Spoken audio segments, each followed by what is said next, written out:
Hello, hello, hello. It's hard to believe. Oh my goodness, it is April 14th. Hello, I am Laura Brickson. I am the principal of St. Bernard's School, and this is St. Bernard's Books with Mrs. Brickson. And it is Tuesday, April 14th, 2020. And we are back at it. And it's hard to believe. This is number 18. This is the 18th one that I've done, which is hard to believe. So if you could, please make sure everyone to please say hi to the video so I know that you're there. I'm going to type this up here really quick. Please say hi.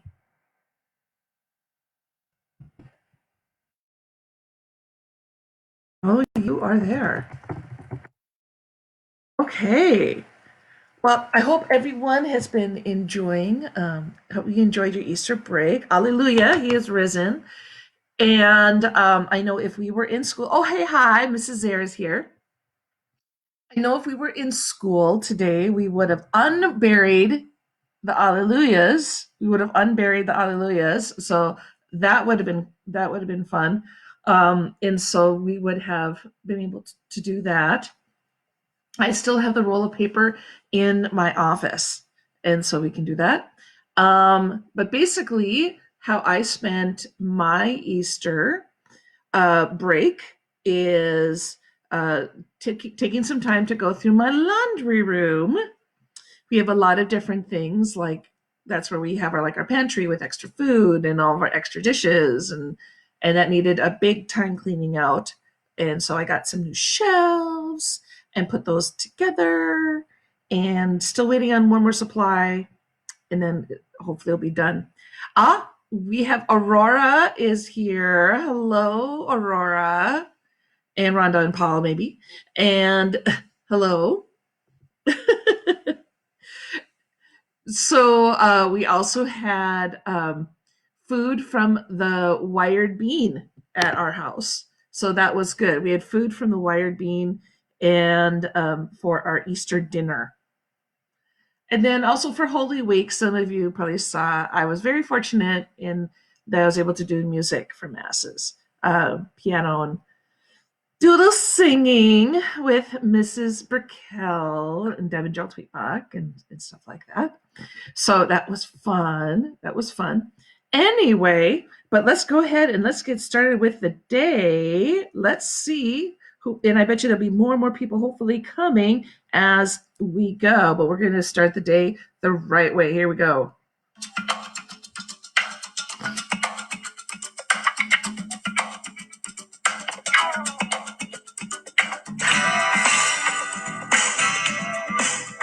Feel free to sing along.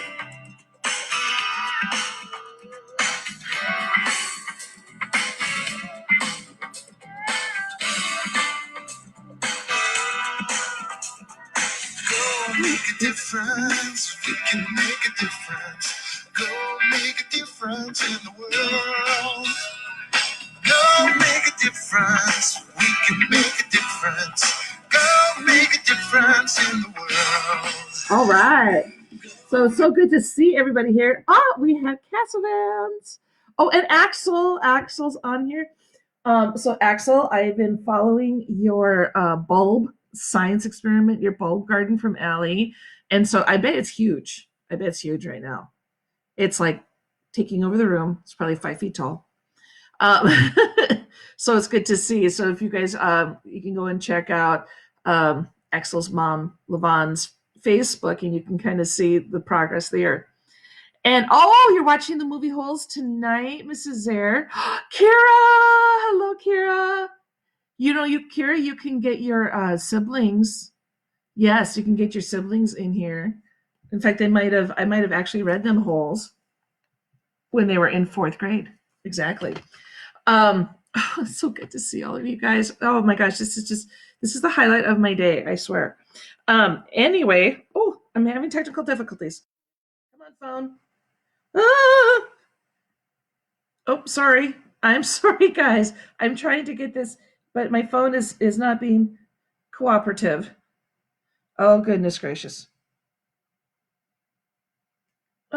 I'm trying to get this to work and it's not being friendly to me. Uh, mm, Sorry. Anyway, there we go. Now we can probably get going.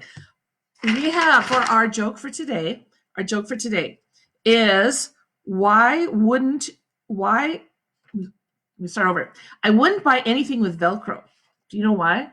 I would never buy anything with Velcro because it's a total ripoff. Come on. Get it? Velcro, it's a total ripoff. Thank you. Thank you. Yes. I know it's a total I know these are groaners. Again, if you've missed out, make sure that you can go and check out. This is my YouTube library. And so you can go and check those out and you can see other chapters. Again, this is number 8. This is day number 18 that I've read. It's hard to believe. I saw something on Facebook that said that March felt like it was about 3 years long. But we're already in the middle of April. When did that happen?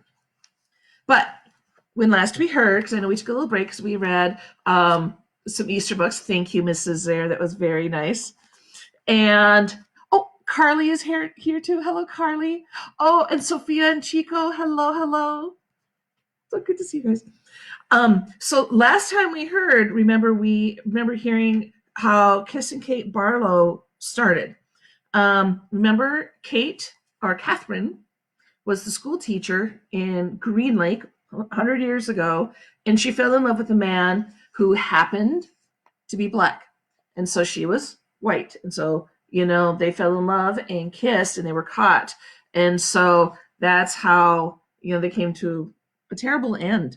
And he was killed, and then she kind of became a Wild West outlaw, Kissin' Kate Barlow. And so they just gave us some background on here. So now we're going back into the present day, going back to Stanley in Camp Green Lake. So let's see what is going on now. Now we got the backstory. Action's really going to be picking up now. Stanley dug his shovel into the ground. By the way, if you're following along, it is page 116, chapter 27. We are over halfway done, page 116, chapter 27. Stanley dug his shovel into the ground. His hole is about 3.5 feet deep in the center. He grunted as he pried up some dirt and then flung it off to the side. The sun was almost directly overhead. He glanced at his canteen lying beside his hole. He knew it was half full, but he didn't take a drink just yet. He had to drink sparingly because he didn't know who would be driving the water truck the next time it came. 3 days had passed since the warden had scratched Mr. Sir. Remember that with her nails? And she had like rattlesnake venom in there. And every time Mr. Sir delivered water, he poured Stanley straight onto the ground. Fortunately, Mr. Podansky delivered the water more often than Mr. Sir. Mr. Podansky was obviously aware of what Mr. Sir was doing because he always gave Stanley a little extra. He'd fill Stanley's canteen, then let Stanley take a long drink and then top it off for him. It helped, too, that Zero was digging some of Stanley's hole for him. Although Stanley expected, the other boys didn't like to see Stanley sitting around while they were working. They say things like, "Who died and made you king?" Or "It must be nice to have your own personal slave." When he tried pointing out that he was one who took the blame for the sunflower seeds, the other boys said it was his fault because he's the one who spilled them. "I risked my life for those seeds," said Magnet, "and all I got was one lousy handful." Stanley had also tried to explain that he needed to save his energy so he could teach Zero to read, but the other boys just mocked him. "Same old story, isn't it, Armpit?" X-Ray had said. "The white boy sits around when the black boy does all the work. Ain't that right, caveman?" "No, that's not right," Stanley replied. "No, it ain't," X-Ray agreed. It ain't right at all." Stanley dug out another shovelful of dirt. He knew X-Ray wouldn't have been talking like that if he was the one teaching Zero how to read. Then X-Ray would be talking about how important it was that he got his rest right so he could be a better teacher, right? And that was true. He did need to save his strength so he could be a better teacher, although Zero was a very quick learner. Sometimes, in fact, Stanley hoped the warden was watching them with her secret cameras and microphones, so she'd know that Zero wasn't as stupid as everyone thought. From across the lake, he could see the approaching dust cloud, took a drink from the canteen, and then waited to see who was driving the truck.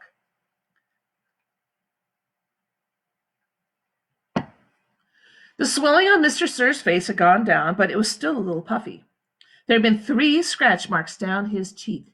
2 of the marks had faded, but the middle scratch must have been the deepest, because it still remained.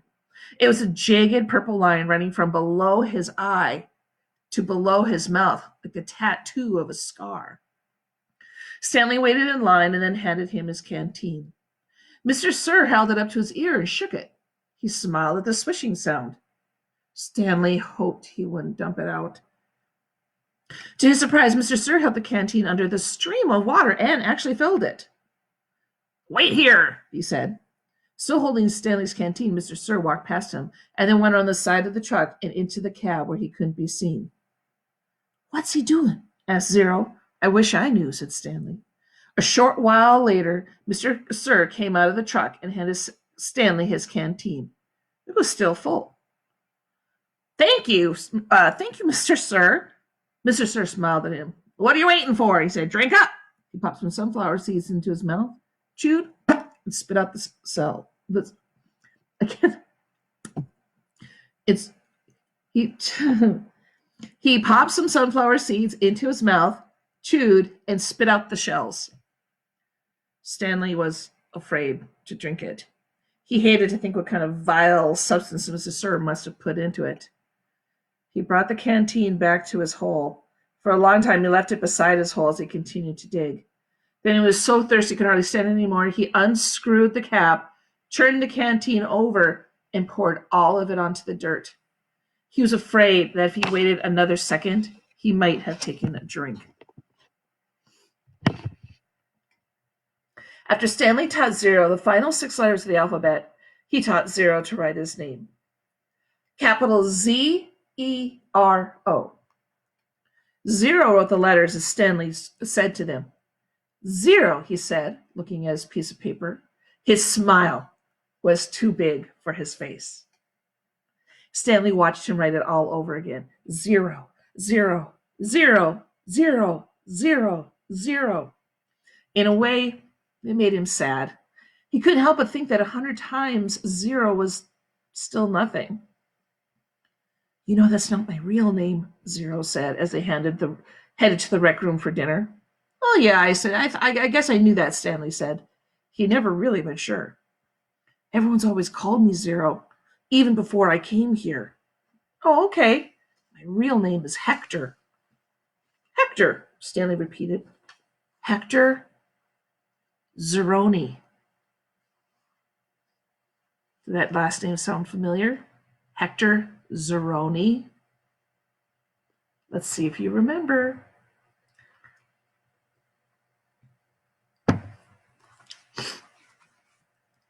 After 20 years, we're going back in time.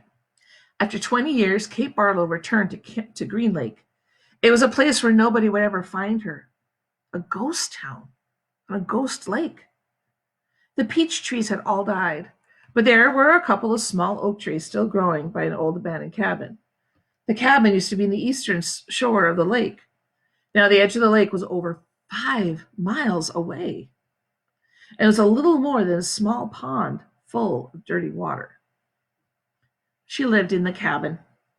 Sometimes she could hear Sam's voice echoing across the emptiness. Onions, sweet onions. She knew she was crazy. She knew she'd been crazy for the last 20 years. Oh, Sam, she would say, speaking to the vast emptiness. I know it's so very hot, but I feel so very cold. My hands are cold. My feet are cold. My face is cold. My heart is cold. And sometimes she would even hear him say, "I can fix that." And she'd feel his warm arm across her shoulder. She'd been living in the cabin about 3 months when she was awakened one morning by someone kicking open the cabin door. She opened her eyes to see the blurry end of a rifle 2 inches from her nose, and she could smell Trout Walker's dirty feet. "You got exactly 10 seconds to tell me where you've hidden your loot," said Trout, "or else I'll blow your head off." She yawned. A red-headed woman was there with Trout. Kate could see her rummaging through the cabin, dumping drawers and knocking things off the shelves and cabinets. The woman came to her. "Where is it?" she demanded. "Linda Miller?" Kate said. "Is that you?" Linda had been in the 4th grade when Kate Barlow was still a teacher. She'd been a cute, freckle-faced girl with beautiful red hair. Now her face was all blotchy, and her hair was dirty and scraggly. "It's Linda Walker now," said, sorry. "It's Linda Walker now," said Trout. "Oh, Linda, I'm so sorry," said Kate. Trout jabbed her throat with the rifle. "Where's the loot?" "There is no loot," said Kate. "Don't give me that," shouted Trout. "You robbed every bank from here to Houston." "You better tell him," said Linda. "We're desperate." "You married him for his money, didn't you?" asked Kate. Linda nodded. "But it's all gone. It's dried up with the lake, the peach trees, the livestock. I kept thinking, it's got to rain soon. The drought can't last forever. But it just kept getting hotter and hotter and hotter." Her eyes fixed on the shovel, which was leaned up against the fireplace. "She's buried it," she declared. "I don't know what you're talking about," said Kate. There was a loud blast as Trout fired his rifle right above her head. The window behind her shattered. "Where's he buried?" he demanded. "Go ahead and kill me, Trout," said Kate, "but I sure hope you like to dig, because you're going to be digging for a long time. It's a big, vast wasteland out there. You and your children and their children can dig for the next 100 years, and you'll never find it." Linda grabs Kate's hair and jerked her head back. "Oh, we're not going to kill you," she said. "By the time we're finished with you, you're going to wish you were dead." "I've been wishing I was dead for the last 20 years, said Kate. They dragged her out of bed and pushed her outside. She wore blue silk pajamas. Her turquoise-studded black boots remained beside her bed. They loosely tied her legs together so she could walk, but she couldn't run. They made her walk barefoot on the hot ground. They wouldn't let her stop walking. "Not until you take us to the loot," said Trout. Linda hit Kate in the back of the legs with a shovel. "You're going to take us there sooner or later, and you might as well make it sooner."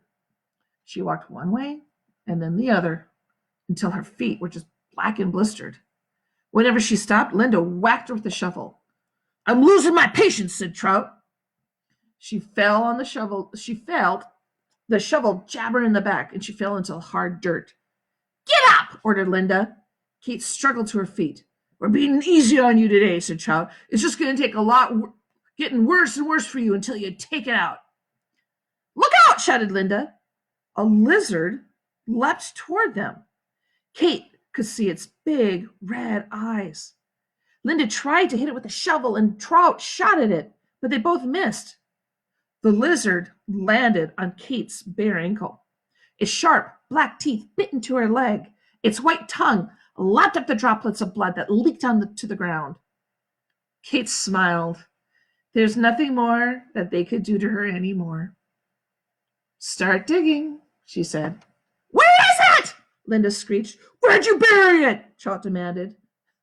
And Kate Barlow died laughing. So remember they're talking about those lizards? Part 2. So this is the first part. This is the second part. The last hole. Ooh, it's coming. Okay. Okay, now we're back into the current day. There was a change in the weather for the worse. The air became unbearably humid. Stanley was drenched in sweat, beads of moisture ran down the handle of his shovel. It was almost as if the temperature had gotten so hot that the air itself was sweating. A loud boom of thunder echoed across the empty lake. A storm was way off to the west, beyond the mountains. Stanley could count more than 30 seconds between the flash of lightning and the clap of thunder.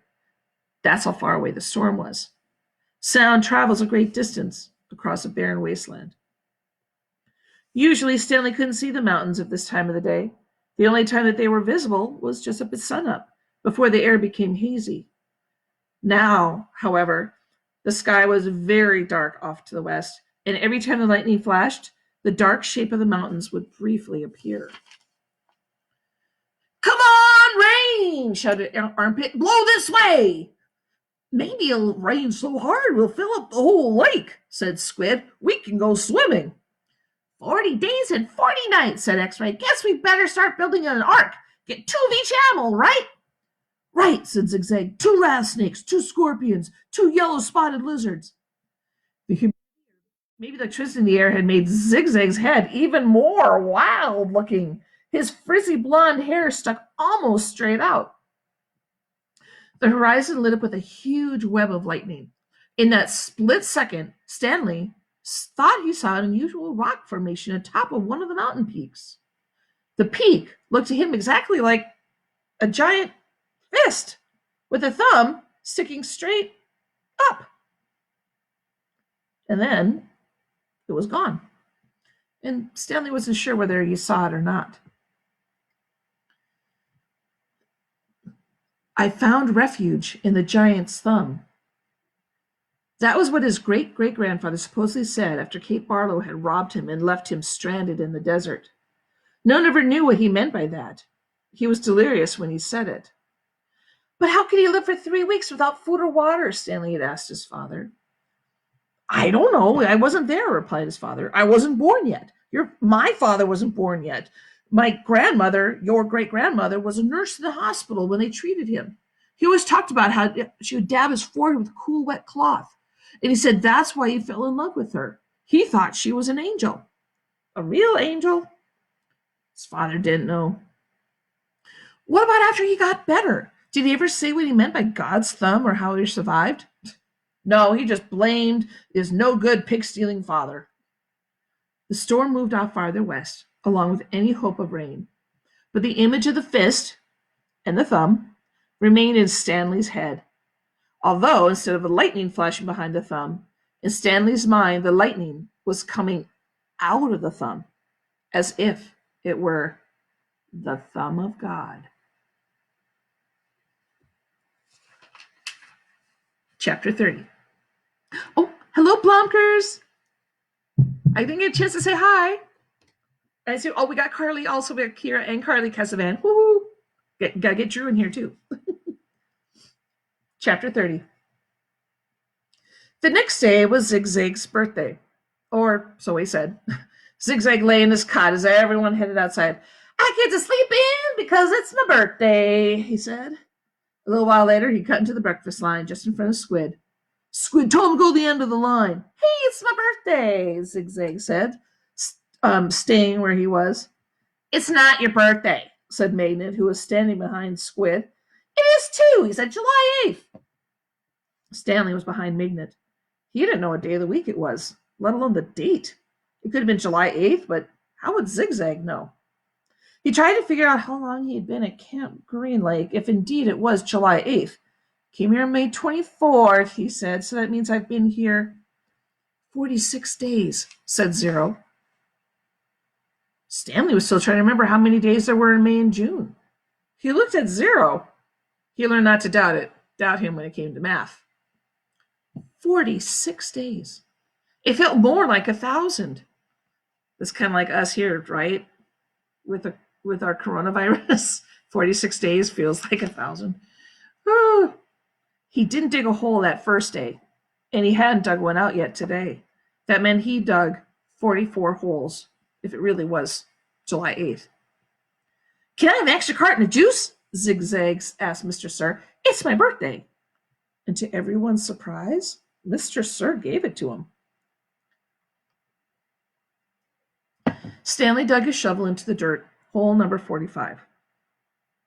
The 45th hole is the hardest, he said to himself. But that really wasn't true, and he knew it. He was a lot stronger than when he first arrived. His body has adjusted somewhat to the heat and the harsh conditions.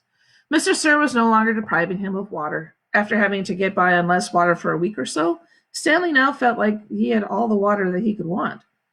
Of course, it helped that Zero dug some of his hole for him each day, but that wasn't as great as everybody thought it was. He always felt awkward while Zero was digging his hole, unsure what to do with himself. Usually he stood around a while before sitting off by himself on the hard ground, with the sun beating down on him. It was better than digging, but not a lot better. When the sun came up a couple hours later, Stanley looked for the thumb of God. The mountains were little more than dark shadows on the horizons. He thought he could make out a spot where the top of one mountain seemed to jut upward, but it didn't seem very impressive. A short time later, the mountains were no longer visible, hidden behind the glare of the sun reflecting off of the dirty air. It was possible, he realized, that he was somewhere near where Kate Barlow had robbed his great-grandfather. If that was really her lipstick tube he found, then she must have lived around here. Zero took his turn before the lunch break. Stanley climbed out of his hole, and Zero climbed back down into it. "Hey, caveman," said Zigzag, "you should get a whip. Then if your slave doesn't dig fast enough, you can crack it across his back." "He's not my slave," said Stanley. "We have a deal, that's all." It's a good deal for you," said Zigzag. "It was Zero's idea, not mine." "Don't you know, Zig?" said X-Ray, coming over. "Caveman doing Zero a big favor. Zero likes to dig holes." "He sure is a nice guy to let Zero dig his hole for him," said Squid. "Well, what about me?" said Armpit. "I like to dig holes, too. Can I dig for you, Caveman, after Zero's finished?" The other boys laughed. "No, I want to," said Zigzag. "It's my birthday." Stanley tried his best to ignore them. Zigzag kept at it. "Come on, Caveman. Just be a pal. Just let me dig your hole." Stanley smiled as if it were a big joke. When Mr. Bodansky arrived with water and lunch, Zigzag offered Stanley his place in line. "Since you're so much better than me." Stanley remained where he was. "I didn't say I was better than—" "You're insulting him, Zig," said X-Ray. "Why should Caveman take your place when he deserves to be at the very front? He is better than all of us, aren't you, Caveman?" "No," said Stanley. "You sure you are," said X-Ray. "Now come to the front of the line where you belong." "That's okay," said Stanley. "No, it's not okay. Get up here." Stanley hesitated and then moved to the front of the line. "Well, this is a first," said Mr. Bodansky, coming around the side of the truck. He filled Stanley's canteen and handed him a sack lunch. Stanley was glad to get away. He sat down between his hole and Zero's. He was glad that he'd be digging his own hole for the rest of the day. Maybe the other boys would leave him alone. Maybe he shouldn't let Zero dig his hole for him anymore. But he did need to save his energy to be a good teacher. He bit into a sandwich, which contained some kind of meat and cheese mixture that came in a can. Just about everything at Green Lake came in a can. The supply truck came once a month.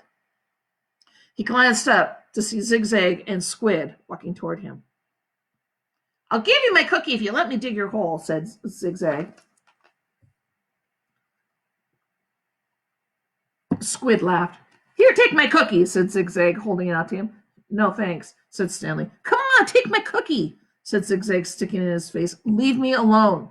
"Please, take my cookie," said Zigzag, holding it under Stanley's nose. Squid laughed. Stanley pushed it away. Zigzag pushed him back. "Don't push me." "I didn't." Stanley got to his feet. He looked around, and Mr. Bodansky was filling Zero's canteen. Zigzag pushed him again. "I said, don't push me." Stanley took a step backward, carefully avoiding Zero's hole. Zigzag kept after him. He shoved Stanley and said, "Quit pushing." "Lay off," said Armpit, as he made it and X-Ray joined them. "Why should he?" snapped X-Ray. "Caveman's bigger. He could take care of himself."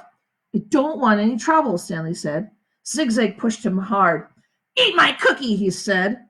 Stanley was glad to see Mr. Bodansky coming toward them along with Zero. Hi, Mom," said Armpit. "We were just fooling around." I saw what was going on, Miss Berdansky said. He turned to Stanley. Go ahead, Stanley, he said. Hit him back. You're bigger. Stanley stared at Mr. Berdansky in astonishment. Teach the bully a lesson, said Miss Berdansky. Zigzag hit Stanley on the shoulder with his open hand. Teach me a lesson, he challenged. Stanley made a feeble attempt to punch Zigzag, and then he felt a flurry of fists against his head and his neck. Zigzag had a hold of his collar with one hand and was hitting him with the other. The collar ripped, and Stanley fell backward into the dirt. That's enough, Mr. Berdansky yelled. It wasn't enough for Zigzag. He jumped on top of Stanley. Stop! Shouted Miss Berdansky. The side of Stanley's face was pressed flat against the dirt. He tried to protect himself, but Zigzag's fist slammed off his arms and pounded his face into the ground. All he could do was to wait for it to be over. And then suddenly, Zigzag was off of him. Stanley managed to look up, and he had his arm around Zigzag's long neck. Zigzag made a kicking sound as he desperately tried to pry Zero's arm off of him. You're going to kill him, shouted Mr. Berdansky. Zero kept squeezing. Armpit charged to them, freeing Zigzag from Zero's chokehold. The three boys fell to the ground in different directions, and Mr. Berdansky fired his pistol into the air.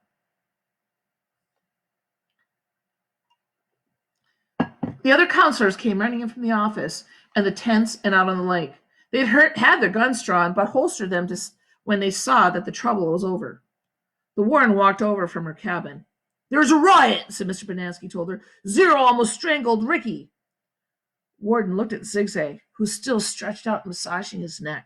Then she turned her attention to Stanley, who was obviously in the worst condition. What happened to you? She said. Nothing. It wasn't a riot.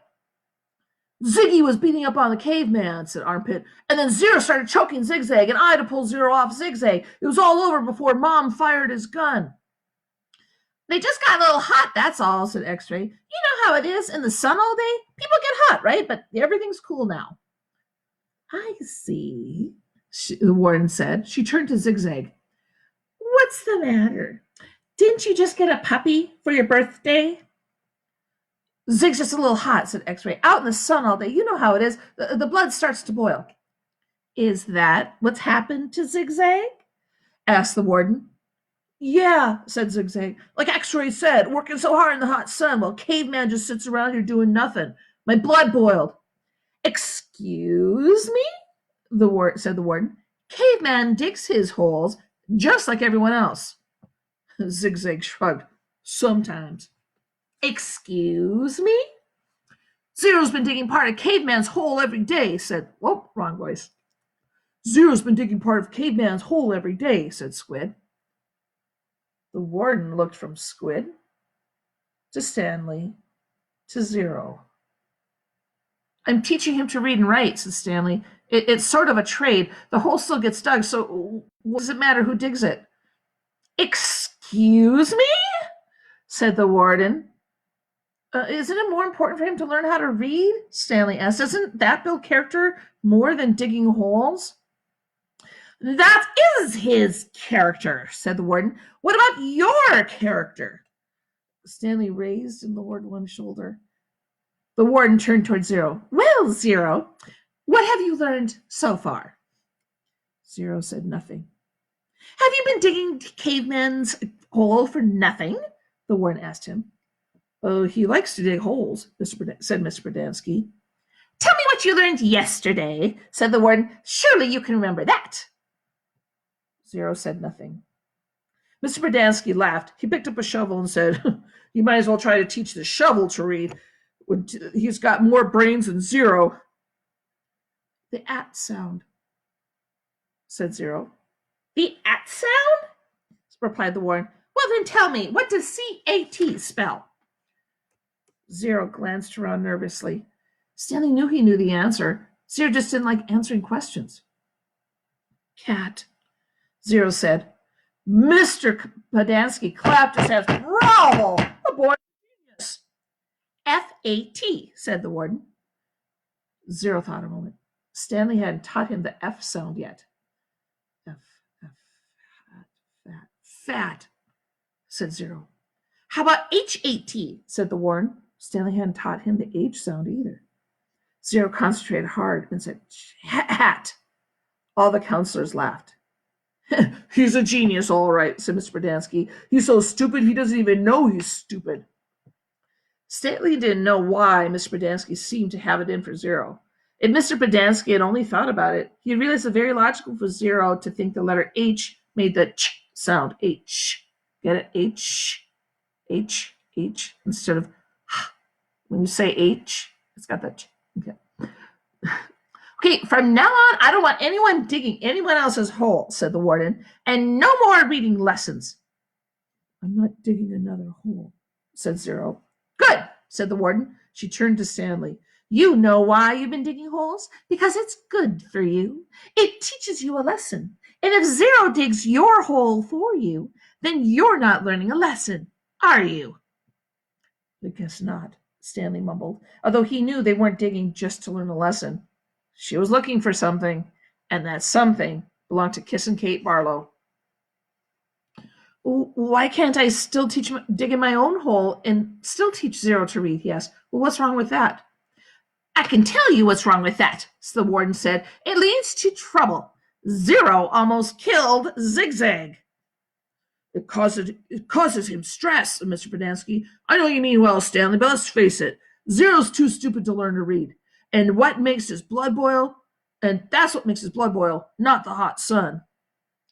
I'm not digging another hole, said Zero. Mr. Berdansky handed him the shovel. Here, take it, Zero. It's all you'll ever be good for. Zero took the shovel. And then he swung it like a baseball bat. And the metal blade smashed against Mr. Berdansky's face. His knees crumpled beneath him, and he was unconscious before he hit the ground. The counselors all drew their guns. Zero held the shovel out in front of him as if he were going to try to bat away the bullies. I hate digging holes, he said. Then he slowly backed away. Don't shoot him, the warden said. He can't go anywhere. The last thing we need is an investigation. Zero kept backing up, out past the cluster of holes the boys had been digging, then further and further away, out onto the lake. He's going to have to come back for water, said the warden said. Stanley knows Zero's canteen lying on the ground near his hole. A couple of the counselors helped Mr. Berdansky to his feet and into the truck. Stanley looked out towards Zero, but he had disappeared into the haze. The warden ordered the counselors to take turns guarding the shower room and the rec room all day and all night. They were not to let Zero drink any water. When he returned, he was to be brought directly to her. She examined her fingernails again and said, It's almost time for me to paint my nails again. Before she left, she told the 6 remaining members of Group D that she still expected 7 holes. So I'm going to stop there for today because those were some big long chapters for us today. But with anything, let's go ahead and we're going to finish today since that went a little bit longer. We're going to be going back to, we're going to do our closing song, okay? We're going to do our closing song for the Go Make a Difference. Okay, hold on a second. Whoop, hold on a second. I'm sorry. Oh, goodness gracious. Go anywhere. Okay. We'll make sure that we can get this ready. Okay, here we go. Let's see. Okay, so everybody get up. Stand up. This is your chance. See if we can do some motions too, okay?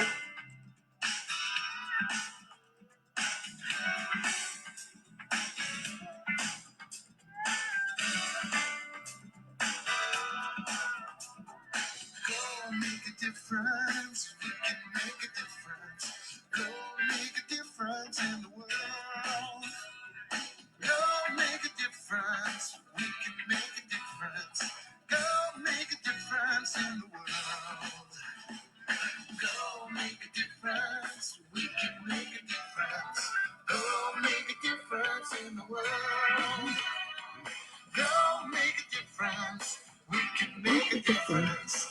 Go make a difference in the world. We are the salt of the earth, come to live The love of God and you and me. We are the light of the world, not to be hidden but be seen. Go make a difference in the world. Drew's here. I see. Drew, you better dance. Make a difference. Come on, Drew. Make a difference. Go make a difference in the world.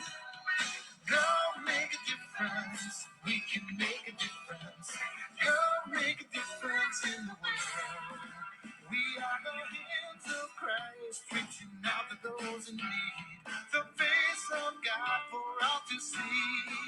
We are the spirit of hope.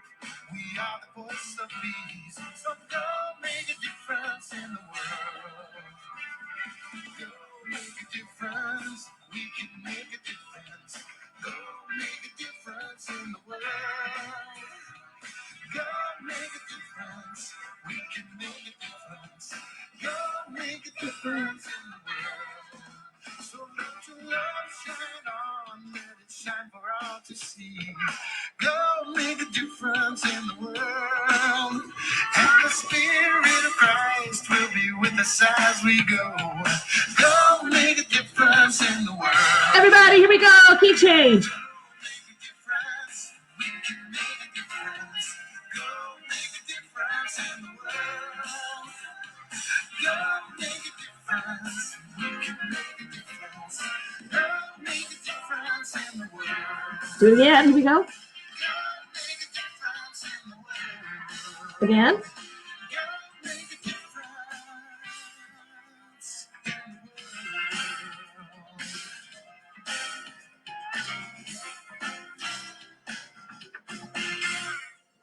All right. Love seeing you guys. We will see you tomorrow. The action's just going. What's going to happen to Zero? He's going out on that lake without any water. What's going to happen? Are we hearing any more about Kiss and Kate Barlow? What is the warden looking for? We will see you tomorrow. Go forth. Make a difference. Bye, guys.